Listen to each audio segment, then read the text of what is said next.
जो लोग ये कहते हैं कि ईश्वर उनकी सुनता नहीं है या ईश्वर उनसे बात नहीं करता है, प्रार्थना करते हैं लेकिन ईश्वर कभी जवाब नहीं देते हैं। दोस्तों, यह जो अनुभव आज मैं आपको बताने जा रहा हूं उसको ध्यान से सुनिएगा, तब आपको पता चलेगा कि ईश्वर कैसे आपकी बात सुनेंगे, कैसे आपको समझेंगे। इस अनुभव को सुनिएगा और समझिएगा।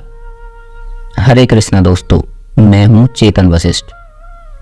यह अनुभव जो मैं आपको बता रहा हूं यह बड़ा ही अद्भुत है। एक बार हुआ यूं कि एक मंदिर के बाहर एक छोटा सा बच्चा पुष्प के हार बेच रहा था। सबको कह रहा था, मंदिर जाओ, भगवान के लिए हार लेकर जाओ, भगवान को ये हार बहुत पसंद है, भगवान को गुलाब का हार बहुत अच्छा लगता है। इधर उधर लोगों के पास जाकर के हार बेच रहा। तपती धूप थी, बहुत गर्मी थी, जून का महीना था, जमीन जो है बहुत ज्यादा तप रही थी और बच्चा नंगे पैर था।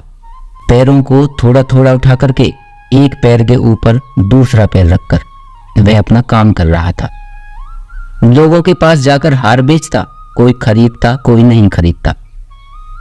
दूर से एक सज्जन ये सब कुछ देख रहे थे। उन्होंने देखा कि बच्चा तपती धूप में हार बेच रहा है, परेशान हो रहा है, थोड़ी थोड़ी देर छांव में खड़ा हो रहा है, एक पैर पर खड़ा होता, दूसरा पैर उस पर रख लेता क्योंकि पैर जल रहे हैं। उस सज्जन पुरुष से रहा नहीं गया। उसने पास की एक दुकान से चप्पल खरीदी, चप्पल लेकर बच्चे के पास गया और बच्चे को बोला, बेटा ये लो चप्पल, पहन लो, बहुत धूप है, जमीन तप रही है, तुम्हारे पैर जल रहे हैं ना, पहले चप्पल पहन लो, उसके बाद तुम हार बेचो। और बच्चे को चप्पल पहनाकर एक हार खरीदा और वह आदमी जाने लगा। बच्चे ने उस आदमी का हाथ पकड़ लिया और बोला, आप भगवान हो ना?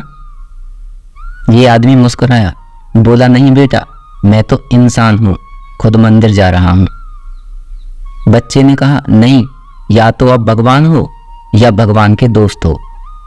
ये आदमी मुस्कुराया और बोला, ऐसा क्यों कह रहे हो? बच्चे ने कहा कि मैंने कल रात को भगवान से बोला था यहीं पर खड़े होकर कि भगवान, रोज जो हार बेचता हूं पैर जलते हैं, गर्मी बहुत हो गई है, पैर जलने लगे हैं, पैर में छाले हो जाते हैं, एक चप्पल का इंतजाम कर दो।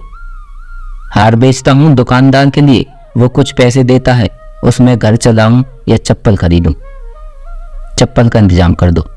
तो मुझे लगा कि भगवान ने रात को मेरी प्रार्थना सुन ली और खुद जो है मुझे चप्पल देने आ गए। या तो भगवान हो या भगवान के दोस्त हो। व्यक्ति ऐसे मुस्कुराते हुए देखता रहा। अच्छा ठीक है, आप भगवान नहीं हैं लेकिन भगवान के दोस्त हैं, आपका बहुत बहुत धन्यवाद, आपने मुझे चप्पल दिलाई। ये आदमी मुस्कुराता हुआ वहां से मंदिर चला गया और एक बात उसकी समझ में आ गई कि भगवान का दोस्त बनना बहुत आसान है। दोस्तों, जब हम किसी की मदद करते हैं, जब भी हम दूसरों के प्रति अपने इस तरह के भाव दिखाते हैं, तो उसी समय हम भगवान के दोस्त बन जाते हैं, ईश्वर के दोस्त बन जाते हैं। एक दिन हम सबको इस दुनिया से चले जाना है, या तो हम किसी को कुछ देकर जाएंगे या फिर छोड़ कर जाएंगे। जब हम देकर जाएंगे तो हम भगवान के दोस्त कहलाएंगे और छोड़ कर जाएंगे तो हमारे छोड़े हुए को जो इस्तेमाल करेंगे वो कुछ ही दिनों तक हमें याद करेंगे, उसके बाद याद नहीं करेंगे। ईश्वर कहते हैं कि जब मैं तुम्हारी मूलभूत आवश्यकताओं को संपूर्ण करूं, आपका भवन, आपका भोजन, आपके रोजमर्रा की चीजें, जब आपकी सारी मूलभूत आवश्यकताएं पूरी हो जाएं, तो आपका फर्ज बनता है कि आप दूसरे लोगों की मूलभूत आवश्यकताएं पूरी करने में उनकी मदद करें, उनकी सहायता करें। हर एक के अंदर ईश्वर बसते हैं। भगवान कृष्ण गीता में कहते हैं कि तू सबके भीतर मुझे जान, मैं सबके भीतर समाहित हूं। दोस्तों, जिस दिन आपका नजरिया ऐसा हो जाएगा कि सबके भीतर ईश्वर हैं, सबके भीतर कृष्ण हैं, सबके भीतर जब आप उनको जानने लगोगे, तो आपको सारी पृथ्वी के सब जीव जंतु, सब लोग अपने परिवार के समान लगेंगे। आपका प्रेम बढ़ जाएगा, आपको कहीं भी नफरत, कहीं भी ईर्ष्या दिखाई नहीं देगी। क्योंकि सबके भीतर कृष्ण है। इसलिए कृष्ण कहते भी हैं वसुदेव कुटुंबकम, सारा विश्व एक परिवार के समान है।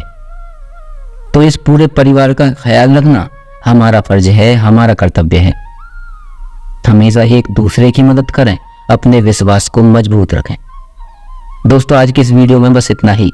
उम्मीद है वीडियो आपको जरूर पसंद आई होगी। फिर मिलेंगे एक और नई वीडियो के साथ। जय कृष्णा, राधे कृष्णा।